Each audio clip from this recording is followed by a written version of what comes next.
Starting off in Keswick this morning, and we're having a full English breakfast at the Spoons. As usual. Yeah, it has to be. When you're in Keswick, it has to be Spoons, doesn't it? It's the rules.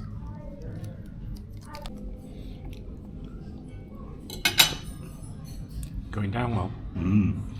So is this. Yes, I was going to say, what's the other reason for coming to Spoons this morning? When you've got free Wi-Fi and you need to upload video and update tablets, it has to be. You see, even when we're away, we're thinking of you lot, getting the next video uploaded.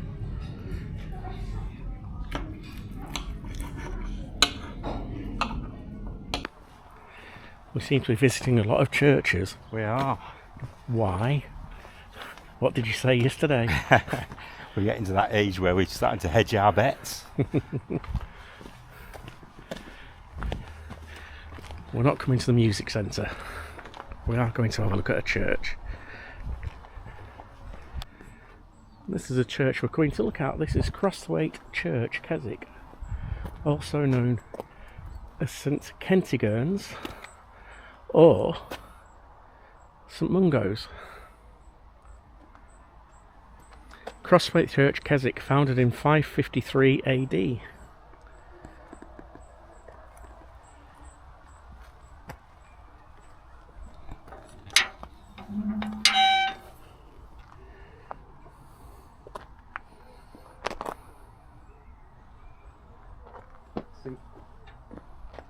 St Kentigern was also known as St Mungo in Scotland, so hence the two names being the same person. If you look at the clock on the tower, it's another clock like the Keswick Moot Hall with one arm. Or is that hand? One hand then, even. A very old plaque on the church wall there.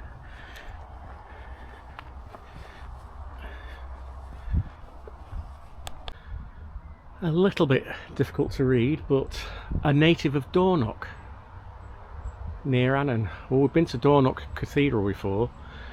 In fact, we'll put a link to Dornoch Cathedral video in this video. I can't read the name of who it's in memory of, who died February the 21st, 1826, aged 64 years.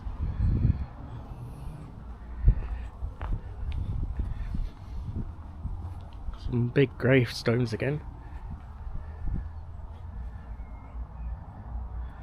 You don't often see memorial plaques of that size on the side of churches.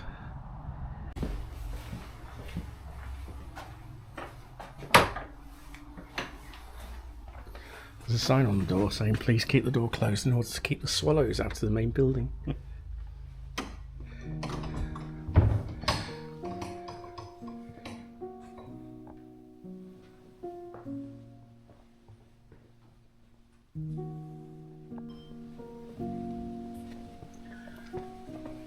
So it's thought that Christians have worshipped here for nearly 1500 years. And the church is dedicated to St Kentigern, also known as St Mungo in Scotland, who had been driven out of Glasgow and set up his cross in a clearing at Crosthwaite in 553 AD, hence the name Crosthwaite, where the church is.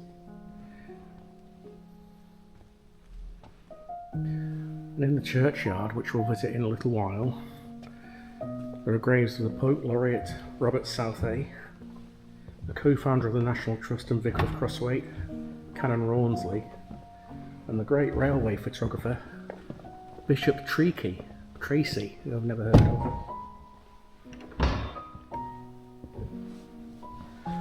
The present church is largely medieval,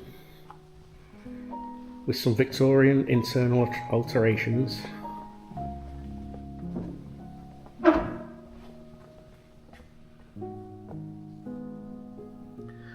And the church has Tudor consecration crosses, both inside and out, and it's unique in having a complete surviving set of 12 exterior crosses.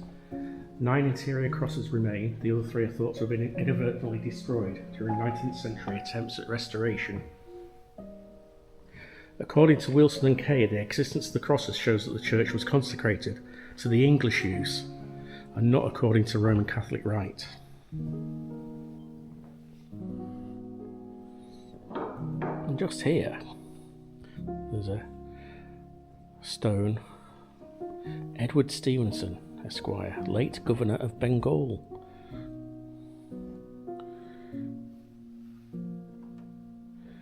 And then it's got the date September the 7th, 1768.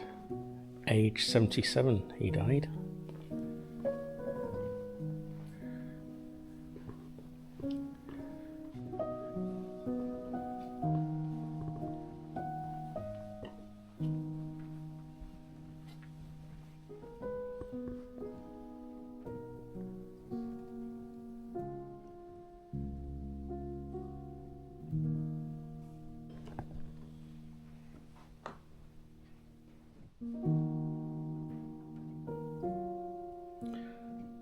These are Sir Thomas Radcliffe and his wife Margaret, the two alabaster effigies.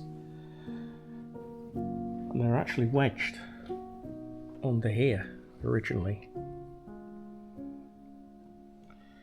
Their sides having actually been cut back so as to get them in. Prior to that, the effigies had been placed in a church porch for many years. And these two figures, though so badly treated, are among the finest things in the church.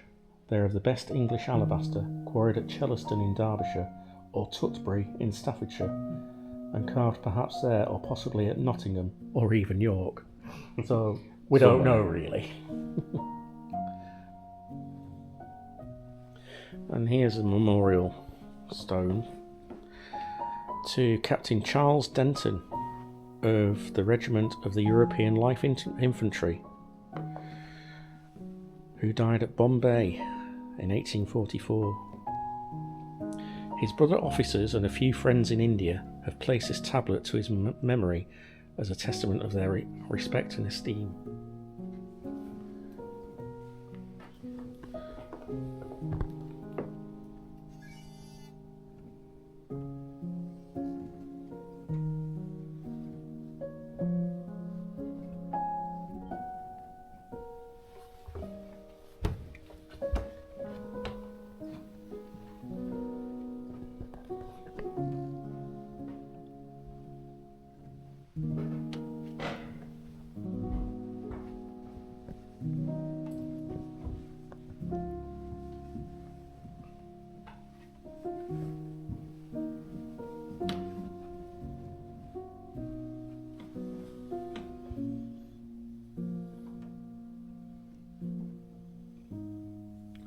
The tomb of Robert Southey in Crosthwaite churchyard.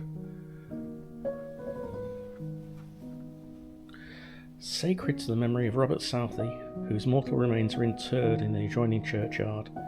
He was born at Bristol and died after a residence of nearly XL years. It's in Roman numerals. And Robert Southey was someone. Poet laureate. Poet laureate, was it?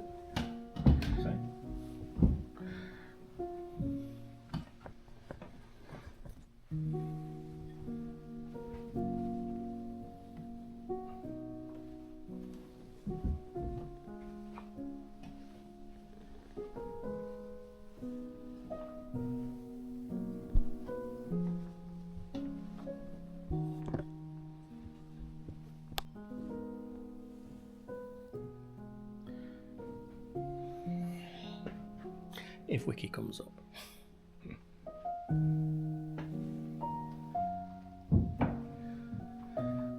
So, just checking our mate Google. So, Robert Southey was born on the 12th of August 1774 and died on the 21st of March 1843. He was an English poet of the Romantic School and poet laureate from 1813 until his death. Like the other Lake poets, William Wordsworth and Samuel Taylor Coleridge, Southey began as a radical but became steadily more conservative as he gained respect from Britain and its institutions. Other Romantic poets, such as Byron, accused him of siding with the establishment for money and status. He's remembered especially for the poem After Blenheim and the original version of Goldilocks and the Three Bears.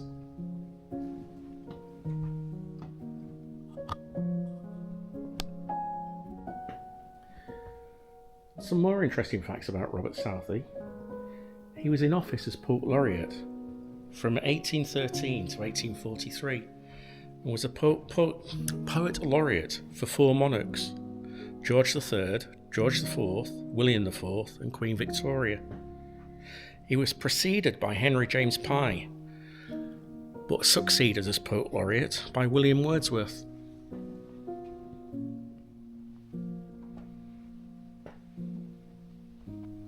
And talking about Poet Laureates, this was mentioned by Sir John Betjeman, who was a more recent poet, and he mentioned in a few writings about this stone font.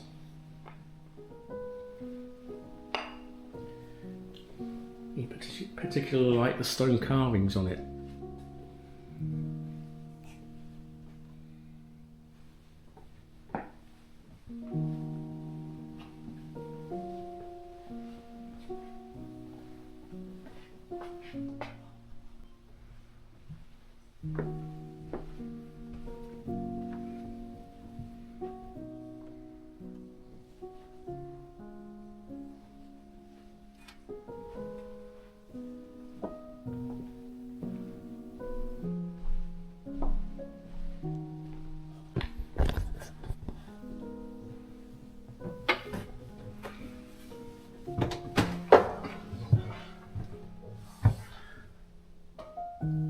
The consecration crosses put by the windows are thought to date from 1523, marking where bishops anointed the walls of the church during a service of consecration.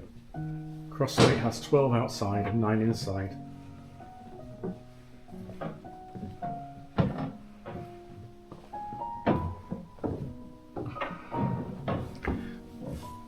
And the pews aren't very wide to get in.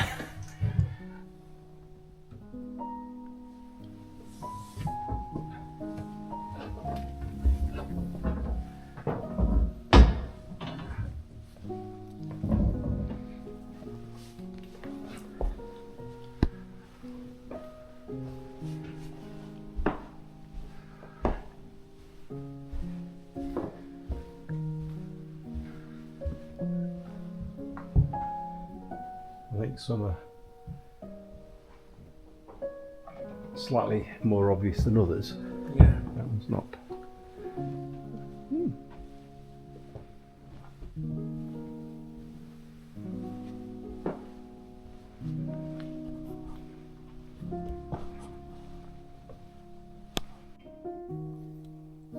These railings were erected Christmas 1889 to the glory of God and in loving memory of Nina, wife of Dr. Gore Ring.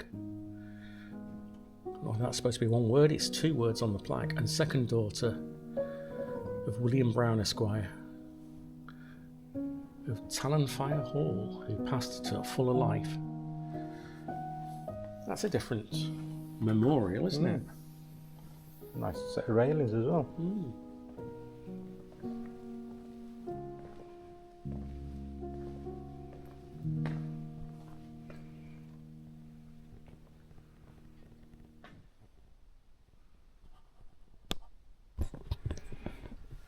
Don't know whether you can see this. Well, this is a wooden beam that just comes across to secure the doors. Which is a bit over the top for keeping the swallows out. We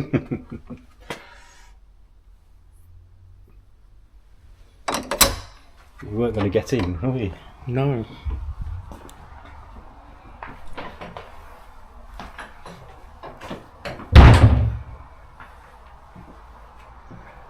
It's a shame again, isn't it, that modern churches will never really hold this much history, because they won't last as long, will they? No. You can see they're trying to keep the droppings off the churchgoers.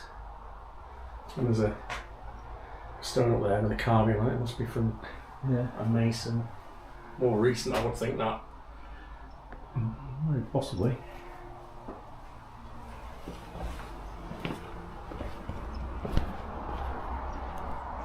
And Sotheby's grave is this way.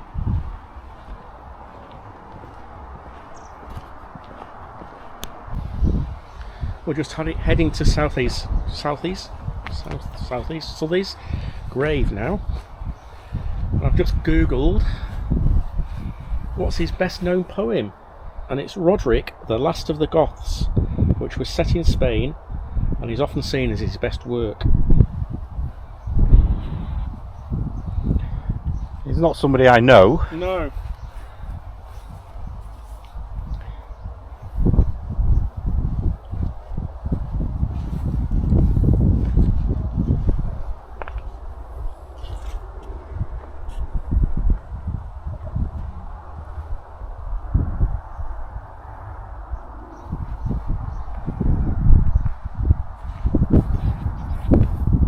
Trying to find a line for it.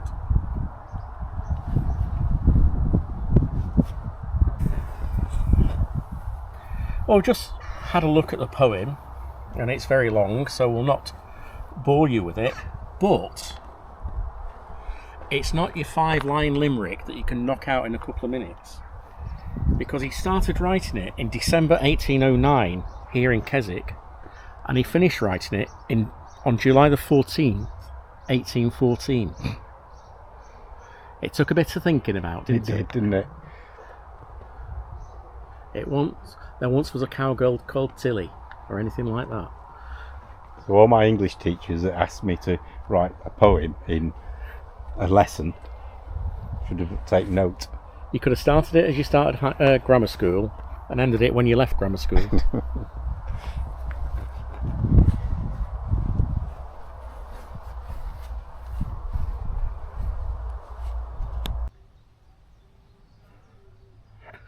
And now we're in a field. Where could we be taking you to now? Well, maybe this video should be called the religious one. We're going to another church.